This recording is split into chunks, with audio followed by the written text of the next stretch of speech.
Hello students, welcome back to the channel. आज हम करने वाले हैं फिजिकल एजुकेशन क्लास 12th का सैम्पल पेपर। बहुत ज़्यादा नीड है इसकी यार। ये सैम्पल पेपर आपको बताएगा कि किस किस टाइप के क्वेश्चन आने वाले हैं और उनको सॉल्व करेंगे हम लोग इसी वीडियो में। चलिए शुरू करते हैं फटाफट जल्दी। आप हैं मेरे साथ यानी कि आपके अपने दोस्त नितेश बजाज के साथ। दोस्तों आपके अपने यूट्यूब चैनल 1-to-1 क्लासेस पे। तो चलिए दोस्तों शुरू करते हैं। हमारा सबसे पहला सवाल, ये आपका पेपर डिस्क्रिप्शन हो गया पूरा। ये सैम्पल पेपर भैया जो सीबीएसई बोर्ड की तरफ से जारी करा गया है, कुछ इसी टाइप का आपका एग्जाम होने वाला है। फिजिकल एजुकेशन बोर्ड पेपर 2024 का एग्जाम कुछ इसी टाइप का होने वाला है, इसलिए बहुत अच्छे से सॉल्व करेंगे आप सभी लोग मेरे साथ। चलिए शुरू करते हैं। पहला क्वेश्चन आ गया, आइडेंटिफाई द आसन। ये कौन सा आसन है जो यहाँ पे डिस्प्ले हो रहा है? क्या ये पवनमुक्त आसन है, सुखासन है, चक्रासन है, गोमुख आसन है?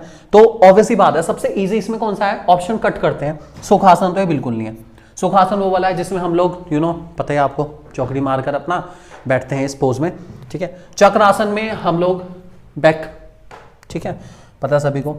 गौमुख आसन सिटिंग पोज है, बैठना है उसके अंदर भी, ठीक है। तो ये भी नहीं है, तो इसका सही आंसर है पवनमुक्त आसन। पवनमुक्त आसन को परफॉर्म करने का सबसे बड़ा रीजन यह है कि ये स्टमक के लिए बहुत अच्छा है और ये एसिडिटी के टाइम पर या कॉन्स्टिपेशन टाइम पे बहुत बहुत बहुत अच्छा है। इससे हमारा जो स्टमक है वो हेल्दी रहता है, इसलिए इस आसन को परफॉर्म करा जाता है। ध्यान रख के चलेंगे इस बात को। दूसरा, reactive aggression is also called. Reactive का मतलब है for every action is equal and opposite reaction. Heat of the movement में जो एग्रेशन निकल जाता है एकदम से, उसने ऐसा कह रही, उसकी हिम्मत कैसे हुई कहने की, इस एग्रेशन का दूसरा नाम क्या है? क्या इसको इंस्ट्रूमेंटल कहते हैं, हॉस्टाइल कहते हैं, असर्टिव कहते हैं, या ए एंड बी दोनों कहते हैं? तो इसका सही जवाब है हमारे पास हॉस्टाइल एग्रेशन। तो हीट ऑफ द मूवमेंट वाले एग्रेशन का नाम होता है हॉस्टाइल, या इसको हम लोग रिएक्टिव एग्रेशन के नाम से भी जानते हैं। ये वो एग्रेशन है जिसमें सिचुएशन पर कुछ ऐसी हीट या कुछ ऐसी बातें हो जाती हैं जिसकी वजह से दो ओपोनेंट एक दूसरे के बहुत ज़्यादा अगेंस्ट हो जाते हैं और एक दूसरे को हार्म करने की कोशिश करते हैं। That is called reactive aggression। ध्यान रख के चलेंगे। तीसरा, the friction force act in a dash direction to the direction motion of the object। Okay, जो फ्रिक्शन होता है बेसिकली वो मोशन की किस डायरेक्शन की तरफ रहता है? क्या मोशन के अपोजिट रहता है या मोशन की सेम डायरेक्शन में होता है, डाउनवर्ड डायरेक्शन में होता है या डायगोनल डायरेक्शन में होता है? आपको ये बताना है। तो इसको पहले एक बार मैं समझा देता हूँ। इसके लिए एक छोटी सी पिक्चर मैंने यहाँ यूज करी, आपके सामने अच्छी लगी आपको। देखिए, एक इंसान है, वो इस बॉक्स को मूव कराना चाह रहा है, ठीक है, इस बॉक्स को आगे तरफ लेके जाना चाह रहा है। तो ऑब्वियसली बात है भाई, मोशन तो इस डायरेक्शन में जा रहा है, ठीक है। अब प्रॉब्लम क्या है? फ्रिक्शन कहेगा इसको रोकने की कोशिश करेगा, तो वो क्या करेगा? वो इस तरफ उसको खींच रहा है, फ्रिक्शन इस तरफ लेके जा रहा है, इस तरफ, ताकि उसको खींचने में दिक्कत हो। तो ये कौन सी डायरेक्शन है? ये इधर लेके जा रहा है मोशन, और फ्रिक्शन लेके जा रहा है दूसरी डायरेक्शन में। तो ये अगर राइट की तरफ जा रहा है तो ये जा रहा है लेफ्ट की तरफ, इसलिए सही आंसर हमारा कौन सा रहेगा? ऑब्वियसली बात है, इसका सही आंसर है अपोजिट डायरेक्शन। ध्यान रख के चलेंगे। कुछ ऐसी पिक्चर्स के थ्रू ना किसी भी सब्जेक्ट को और किसी भी कंसेप्ट को क्लियर करना बहुत आसान है। ऐसे ही बताऊंगा आपको ताकि माइंड में क्लियर हो जाए कि बिल्कुल ऐसा ही समझना चाहिए हर एक क्वेश्चन को। नेक्स्ट हमारे पास आता है the irregular tear like wounds caused by some blunt trauma is called dash. आपको बताना है, अगर किसी ब्लंट ऑब्जेक्ट से, ठीक है, हिट होने पर जो इरेगुलर टीयर मतलब एक घाव आ जाता है उसको क्या कहते हैं? क्या है इसका आंसर? इसका सही आंसर है बच्चों, आपको पता ही है, इसका सही आंसर है लेसरेशन। तो लेसरेशन वही है जो किसी ब्लंट ऑब्जेक्ट के थ्रू होता है। इस बात को ध्यान रख के चलेंगे, बहुत कॉमन है, ऐसा घाव है जो किसी ब्लंट ऑब्जेक्ट के टच में आने की वजह से हो जाता है और इसमें हमारे जो मसल्स है वो थोड़ी सी टेयर अप हो जाती है। ध्यान रख के चलेंगे। क्वेश्चन नंबर 5 असर्शन रीजन है। चलिए सॉल्व करने की कोशिश करते हैं इसको। असर्शन कहता है for improvement of performance in a long distance running continuous training is effective. Okay, अगर हमें लॉन्ग डिस्टेंस रनिंग में परफॉर्म करना है तो हमारी जो कंटिन्यूअस ट्रेनिंग है बहुत इफेक्टिव है। बात तो सही यार, लॉन्ग डिस्टेंस कवर करने के लिए आपको बार बार कंटिन्यूअस ट्रेनिंग करनी पड़ेगी with shortest and short intervals के साथ ट्रेनिंग करनी पड़ेगी। अच्छी है ट्रेनिंग, कंटिन्यूअस ट्रेनिंग इफेक्टिव है, बिल्कुल सही बात है, ठीक है। रीजन है continuous method of training improves basic endurance. Continuous method से हमारा जो बेसिक एंड्योरेंस है वो इंप्रूव हो जाता है। बेसिक एंड्योरेंस का मतलब है बिना थके किसी काम को बार बार परफॉर्म करना, विद मैक्सिमम रिपीटेशन करना विदाउट बीइंग टायर्ड। ये बढ़ता है, बिल्कुल बढ़ता है। कंटिन्यूअस ट्रेनिंग का, कंटिन्यूअस मेथड ऑफ ट्रेनिंग का ऑब्जेक्टिव यही है, वो बेसिक एंड्योरेंस को बढ़ाने का काम आती है। तो दोनों ठीक है, असर्शन भी ठीक है, रीजन भी ठीक है, इसलिए आंसर आएगा हमारा ए वाला पार्ट। ध्यान रख के चलेंगे, सही से एक्सप्लेन करा गया। दूसरा, आइसोमेट्री का मतलब क्या है? देखो बता दो, आइसो का मतलब तो होता है कांस्टेंट, ठीक है। तो चेक करते हैं भाई, जिसमें भी आइसो कांस्टेंट है बस वही ऑप्शन होंगे हमारे। तो भाई ये तो नहीं हो सकता, ठीक है, और ये भी नहीं हो सकता। अब रह गए हमारे दो कांस्टेंट वाले, दो ऑप्शन है, ठीक है। मैट्रिक का मतलब क्या है? मैट्रिक का मतलब होता है हमारे पास लेंथ, ठीक है। ध्यान रख के चलेंगे, मैट्रिक का मतलब क्या होता है? लेंथ। सो आइसोमेट्रिक वो सारी एक्सरसाइज को लेके चलता है जिसमें हमारी जो मसल की लेंथ है वो क्या रहेगी? कांस्टेंट रहेगी, उसमें कोई चेंज आने वाला नहीं है। तो इसका सही जवाब है हमारा option number A, that is iso means constant और मैट्रिक मींस लेंथ। ध्यान रख के चलेंगे। नेक्स्ट क्वेश्चन, क्वेश्चन नंबर 7 आपके सामने आ चुका है। It is the amount of blood pumped out by each side of heart actually each ventricle in 1 minute. 1 minute के अंदर जो हार्ट है वो कितना ब्लड पंप करता है उसको क्या कहते हैं? तो इसको भी हम लोग एक पिक्चर समझते हैं, अच्छे समझ आएगा। आपके सामने हार्ट का स्ट्रक्चर आ गया, बहुत प्यारा स्ट्रक्चर है, ठीक है। इसमें सबसे पहले हार्ट रेट क्या होता है? हार्ट रेट का मतलब होता है कितनी बीट्स आती है पर मिनट के अंदर। ध्यान रखना, कितनी बीट्स आती है पर मिनट, ये आप लोग जानते हैं। अप्रॉक्सीमेटली एक healthy heart 72 beats per minute लेता है, ये आप लोग जानते हैं इस बात में। अब ये स्ट्रोक वॉल्यूम क्या है? स्ट्रोक वॉल्यूम का मतलब है एक बीट आने पर, हार्ट बीट की बात करें, एक हार्ट बीट में कितना ब्लड पंप हो रहा है, एक हार्ट बीट में, आई रिपीट, एक हार्ट बीट में कितना ब्लड पंप हो रहा है उसको कहते हैं स्ट्रोक वॉल्यूम, ठीक है। ये पर हार्ट बीट होता है, ठीक है। इन दोनों को मिला के हमारा बनता है कार्डियक आउटपुट। मतलब बेसिकली कि 72 बीट्स के अंदर, ठीक है, कितना, या 72 बीट्स 1 मिनट के अंदर आती है ना, सीधी सी बात है, 1 मिनट के अंदर हमारा दिल अप्रोक्सीमेटली किताबों के हिसाब से तो 72 टाइम्स धड़कता है, ठीक है। तो 72 टाइम्स धड़कने पर वो जितना भी ब्लड पंप करेगा उसको कहा जाता है कार्डियक आउटपुट। और ये 72 बीट्स कितने मिनट की है? 1 मिनट के अंदर आती है, ठीक है। इस बात को ध्यान रखे चलेंगे। अगर पूछा जाए कितनी बीट्स पर मिनट है उसको हार्ट रेट कहा जाएगा, ठीक है। स्ट्रोक वॉल्यूम का मतलब है कितना ml हार्ट ब्लड को पंप करता है पर बीट के अकॉर्डिंग, हार्ट बीट के अकॉर्डिंग। ध्यान रखे चलेंगे। तो इन दो को मिला के बनता है कार्डियक आउटपुट कि 1 मिनट के अंदर जितनी बार भी आपका दिल धड़का है, जितना भी उसमें ब्लड पंप करा है, उसको कार्डियक आउटपुट कहा जाएगा। इस बात को ध्यान रख के चलेंगे। तो इसका सही आंसर है कार्डियक आउटपुट। ध्यान रख के चलेंगे। अच्छा क्वेश्चन है, आने के बहुत ज्यादा चांसेस इसके। नेक्स्ट क्वेश्चन, क्वेश्चन नंबर 8 आपके सामने आ चुका है। यहां पर आपके सामने पिक्चर नजर आ रही है और पिक्चर के अकॉर्डिंग उन्होंने पूछा है कि कौन सा लॉ ऑफ मोशन इस पिक्चर से आइडेंटिफाई करा जा सकता है। चलिए एक बार पढ़ते हैं क्या लिखा गया। With no outside forces a stationary object will not move, ठीक है जी। दूसरा, with no outside force a moving object will not stop. इसका मतलब है object in a stationary position will remain at stationary position until and unless some external force is applied, और object moving will keep moving until and unless some external force is applied। मतलब एक object जो चल रहा है वो चलता रहेगा, रुकेगा नहीं जब तक कोई एक्सटर्नल फोर्स नहीं लगेगा, और जो रुका हुआ है वो रुका रहेगा जब तक कोई एक्सटर्नल फोर्स नहीं लगेगा। ये कौन सा लॉ ऑफ मोशन है आप ही बता दीजिए। इसका आंसर तो भैया आप ही बता दो, मजा आ जाएगा। कौन सा है आंसर बताएंगे आप कमेंट सेक्शन में जाके जल्दी जल्दी फटाफट। और ये भी बता देना इस वाले लॉ का अदर नेम क्या है, कमेंट सेक्शन में जानना चाहता हूं लोगों से। जल्दी जल्दी बता दो। मैंने आपको डिफाइन ही कर दिया यार, हर बुक में लिखी यही डेफिनेशन लिखी हुई है। आप बता दो, मुझे विश्वास है आपके ऊपर, बढ़िया बताओगे। चलिए मैच करते हैं लिस्ट 1 लिस्ट 2 का, ठीक है। यहां पर हमारे सामने लिस्ट 1 है एक्सट्रोवर्जन, कॉन्शियसनेस, एग्रीएबलनेस, न्यूरोटिज्म, और इन सबके लिस्ट 2 है, इनको मैच करना है। और मैच किस हिसाब से है वो बता देता हूं, कुछ इस हिसाब से मैच होंगे हमारे। चलिए देखते हैं, हम आइडेंटिफाई करने की कोशिश करते हैं। एक्सट्रोवर्जन लोग, ठीक है। एक्सट्रोवर्जन मींस एक्सट्रोवर्ट लोग जो बहुत ज़्यादा खुल के जीना पसंद करते हैं। एक्सट्रोवर्ट लोग, ठीक है, उनमें इनमें से कौन सी क्वालिटी होती है? क्या वो एंथुजियास्म होते हैं, रिस्पॉन्सिबल होते हैं, कंपैशनेट होते हैं, उनका बिहेवियर बहुत ज़्यादा कंपैशन है उनके अंदर, या फिर इमोशनली स्टेबल होते हैं वो लोग, ठीक है। तो क्या है इसका सही आंसर? भाई जो एक्सट्रोवर्जन वाले लोग हैं सारे के सारे वो बहुत ज़्यादा एंथुजियास्टिक तो होते हैं, इसमें कोई शक की बात नहीं है। तो भैया ये तो बात सही है बिल्कुल। इससे ये तो फैसला हो गया कि फर्स्ट वाले का आंसर फर्स्ट लॉ पार्ट ही है। चेक करते हैं कौन से वाला हो सकता है ऑप्शन। फर्स्ट वाले का आंसर, ठीक है, फर्स्ट वाला ही है भाई, यही हो सकता है, बाकी किसी में तो है ही नहीं बिल्कुल।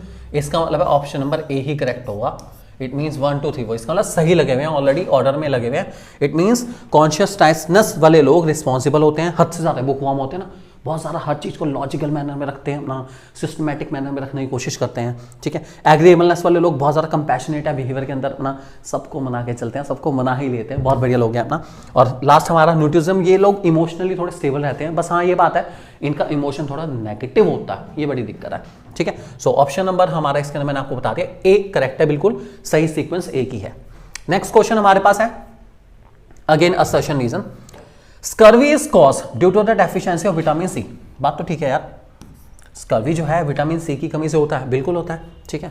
आगे लिखा है the disease sets in when the diet does not include fresh vegetable and fruits for the long time. Okay, ये कहना चाह रहे हैं कि स्कर्वी होने का रीजन है, सबसे बड़ा जो रीजन है बेसिकली, या फिर कोई भी डिजीज जनरल लिया है इन्होंने, एक डिजीज अपने आप शुरू हो जाता है अगर हम लोग बहुत लंबे टाइम तक फ्रेश वेजिटेबल्स नहीं खाते या फिर फ्रूट्स नहीं खाते। मतलब बेसिकली अगर हम फ्रेश वेजिटेबल फ्रूट खाएं तो हम डिजीज से बच सकते हैं। तो भैया रीजन तो ठीक है अपना, ठीक है। अब बात है कि क्या ये बात कर रहा है स्कर्वी के बारे में कि स्कर्वी विटामिन सी की कमी से होती है, ठीक है। और यहाँ पे इन्होंने जनरल बात कर दी कि कोई भी डिजीज हो सकता है अगर हम फ्रेश वेजिटेबल और फ्रूट्स नहीं खाएंगे।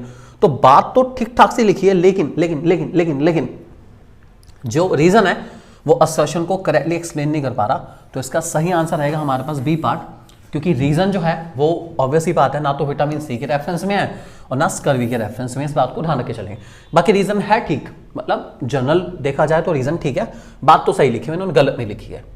Next question, question number 11, 1 gram of carbohydrate contains dash calorie. सबको पता है यार, सबको पता है, सबको पता है, जिसको नहीं पता बता देता हूं। 1 ग्राम कार्बोहाइड्रेट की कीमत तुम क्या जानो रमेश बाबू? जान लो 4 कैलोरी के इक्वल होता है। कितनी कैलोरी? 4 कैलोरी। ध्यान रख के चलेंगे इस बात को। अगला, विच gland is associated with diabetes? कौन सा ग्लैंड है जो डायबिटीज के साथ एसोसिएटेड है? क्या वो एंडोक्राइन ग्लैंड्स हैं, पिट्यूटरी ग्लैंड्स हैं, पैनक्रियास है, या फिर हाइपोथैलेमस है? कौन सा ग्लैंड है ये जो डायबिटीज के साथ जुड़ा हुआ है? तो इसका सही आंसर सब लोग जानते हैं, पैनक्रियास है। और ये डायबिटीज होती कब है? जब पैनक्रियास में इंसुलिन बनना बंद हो जाता है, तो ब्लड में ब्लड शुगर की जो वॉल्यूम है बेसिकली वो बढ़ जाती है बहुत ज़्यादा, जिसकी वजह से डायबिटीज़ हो जाता है। इस बात को ध्यान रख के चलेंगे। तो ये पैनक्रियाज है जिसकी वजह से डायबिटीज़ होता है, क्योंकि इंसुलिन बनना इसी में बंद हो जाता है और वो फिर शुगर को जो है स्मॉल मॉलिक्यूल्स में बांट नहीं पाता, ये बड़ी दिक्कत आती है। तो ध्यान रख के चलेंगे इस बात को। क्वेश्चन नंबर 13, कौन सा सही फॉर्मूला है लीग का? लीग का फॉर्मूला सबको पता है यार।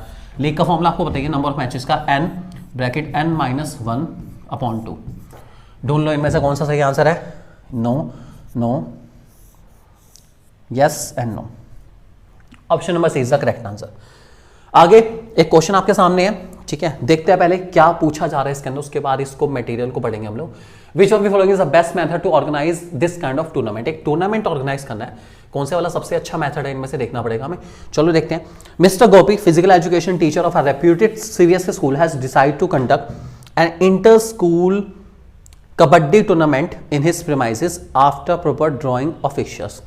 He consulted the management and the principal to conduct the tournament of inter-school Kabaddi pattern, but the physical education teacher was not aware of the inter-school Kabaddi tournament. So he discussed with the National Kabaddi Referee Association. Okay जी, तो यहाँ पे दिक्कत क्या थी कि जो physical education teacher था उसको नहीं पता था कैसे कैसे करना है, कौन सा टूर्नामेंट सही रहेगा। तो आप गाइड कर दो उसको, बता दो कौन से वाला सबसे सही है।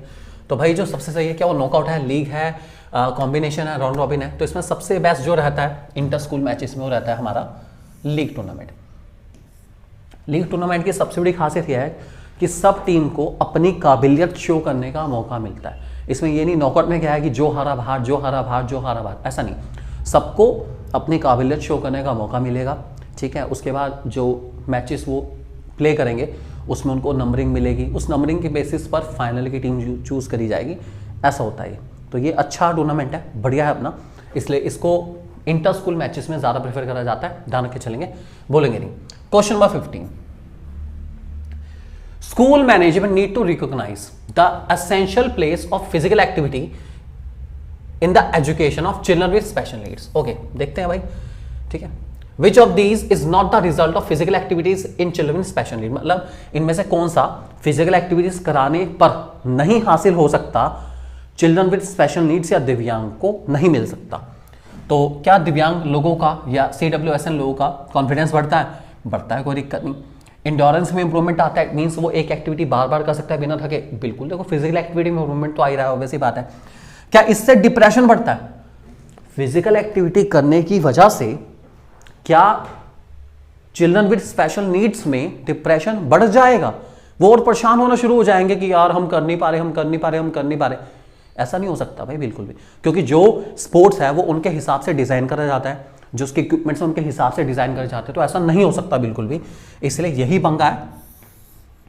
और लास्ट वाला ऑप्शन देख लेते हैं, better hand eye coordination. Obvious ही बात है यार, स्पोर्ट्स का पार्ट है, हैंड आई कोऑर्डिनेशन अच्छा ही होगा ना इससे, तो फिजिकल एक्टिविटी करेंगे तो सब अच्छा ही होगा अपना, ठीक है। अगला, if the menstrual cycle does not begin at puberty the condition is called dash. Okay, देखिए मेंस्ट्रुअल साइकिल में अगर पुबर्टी की एज पे स्टार्ट नहीं होती तो उसको क्या कहा जाता है? इसको कहा जाता है एमिनोरिया। अब ये कौन से तरह का एमिनोरिया है देख लेते हैं, प्राइमरी या सेकेंडरी। तो बच्चों ध्यान रख के चलेंगे, जो पुबर्टी की एज अगर लेट हो जाती है या फिर मेंस्ट्रुअल साइकिल स्टार्ट नहीं होती तो उसको हम कहते हैं प्राइमरी एमिनोरिया, ठीक है। और स्टार्ट होने के बाद कुछ टाइम के बाद डिले होनी शुरू हो जाए, लॉन्ग लॉन्ग ब्रेक्स आने शुरू हो जाए उसके अंदर, मतलब स्टार्ट हो गई थी लेकिन बीच में कुछ ऐसी प्रॉब्लम्स आ गई या जो कुछ भी प्रॉब्लम आ सकती है अपना, तो अगर उसकी वजह से मेंस्ट्रुअल साइकिल डिले हो रही है तो उसको कहा जाता है सेकेंडरी एमेनोरिया। यहाँ प्यूबर्टी की स्टेज का है, इसलिए ध्यान रखे चलेंगे, जब भी प्यूबर्टी स्टेज पे पूछे तो ये हमेशा आएगा आपका कौन सा? Primary amenorrhea. ध्यान रखे चलेंगे इस बात को। Next, senior citizen fitness test कौन सी एज ग्रुप के लिए है? 60-94 के लिए, 55-79, 65-95 या 50-90? भाई सीनियर सिटीजन इंसान कब बनता है? सबको पता है 60 की एज में, तो भैया 60 से शुरू हो जाता है, टेंशन खत्म, ज्यादा नहीं सोचना इस बारे में। अगला आता है हमारे पास, क्या है? Kyphosis is also known as dash. और काइफोसिस का दूसरा नाम कौन सा है? ये देखो भाई, ये होता है काइफोसिस, ठीक है। काइफोसिस क्या है? एक नॉर्मल इंसान की स्पाइनल कोड आपके सामने है बेसिकली, ठीक है। काइफोसिस वालों में प्रॉब्लम क्या आती है कि ये जो स्पाइनल कोड है ये ज्यादा ही आगे की तरफ आ जाती है, इंसान आगे तरफ झुकना शुरू हो जाता है बहुत ज्यादा, दैट इज कॉल्ड काइफोसिस। ध्यान रखे चलेंगे। तो इसका जो दूसरा नाम है वो हमारे पास हंचबैक। ध्यान रखे चलेंगे। हंचबैक इसलिए है क्योंकि आपको याद दिख ही रहा है कि बेंच जो बैक पोर्शन है उस पर एक हंच आना शुरू हो गया है यहाँ पर, that's why it is called hunchback. इस बात को ध्यान रखे चलेंगे।